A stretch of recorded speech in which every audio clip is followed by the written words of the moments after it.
ক্ষুধা, দারিদ্রতা, মানুষ এক মুঠো ভাত পাচ্ছে না। ৭৪-এর দুর্ভিক্ষের কথা নিশ্চয়ই আপনারা ভুলে যাননি।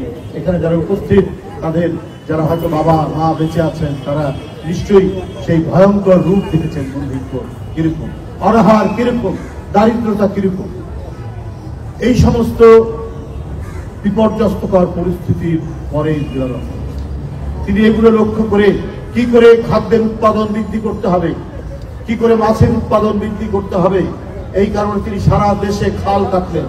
বললেন বর্ষার সময় যে পানি, ওই পানি খালের মধ্যে থাকবে, এখানে মাছ চাষ করা হবে, এদেশের মানুষের পুষ্টির কখনো অভাব হবে না, মাছের পুষ্টির অভাব।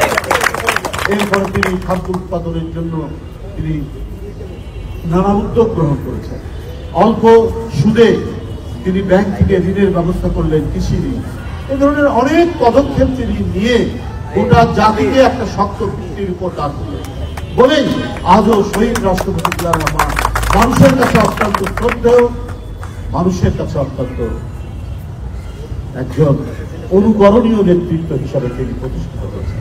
তাকে দেশ এবং বিদেশের আন্তর্জাতিক শক্তি যারা বাংলাদেশের স্বাধীনতা সার্বভৌমত্বকে পছন্দ করে না, এই দেশে বহুদলীয় গণতন্ত্র যেটা বিগত যে দানবীয় প্রধানমন্ত্রী তার বাবা শেখ মুজিবুর রহমান, তিনি পার্লামেন্টের মধ্যে এক কলমের খোঁচায় সমস্ত দল বন্ধ করে দিয়েছিলেন, কথা বলার স্বাধীনতা বন্ধ করে দিয়েছিলেন, মানুষের কণ্ঠের স্বাধীনতা বন্ধ করে দিয়েছিলেন। জিয়াউর রহমান ৭ই নভেম্বরে ক্ষমতা এসছে, তিনি সংবাদপত্র চালু করলেন, মানুষের কথা বলা চালু করলেন, যে কেউ যে কোনো পরিস্থিতিতে যে কোনো দলের তার মত প্রকাশ করতে পারবে, এই স্বাধীনতা জিয়াউর রহমান সৃষ্টি করে নিশ্চয়তা দিলেন। তাই জিয়াউর রহমান একটা বিশাল মহিরুহ হিসেবে এদেশের মানুষ তাকে শ্রদ্ধা করে। তাকে আন্তর্জাতিক ষড়যন্ত্র হত্যা করা হলো। তিনি কেন নিজের দেশকে নিজের পায়ে দাঁড়াতে চেষ্টা করছেন, তিনি কেন দেশকে স্বাবলম্বী করছেন, তিনি কেন দেশকে গণতন্ত্র দিচ্ছেন।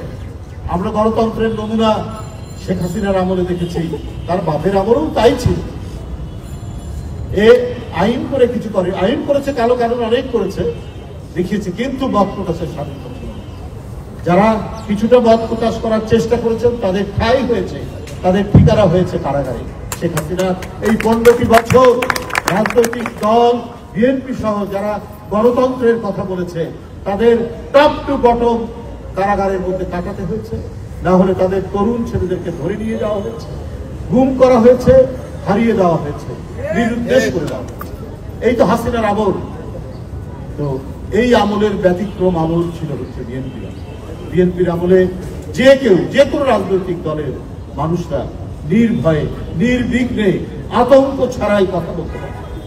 এই গণতন্ত্রের নিশ্চয়তা দল বিএনপি, মানুষকে দুমুঠো খাওয়ার নিশ্চয়তা দল বিএনপি, পাশাপাশি এই দেশের স্বাধীনতা সার্বভৌমত্বের উপর কেউ লাল চোখ দেখার এইটার বিরুদ্ধেও বিএনপি।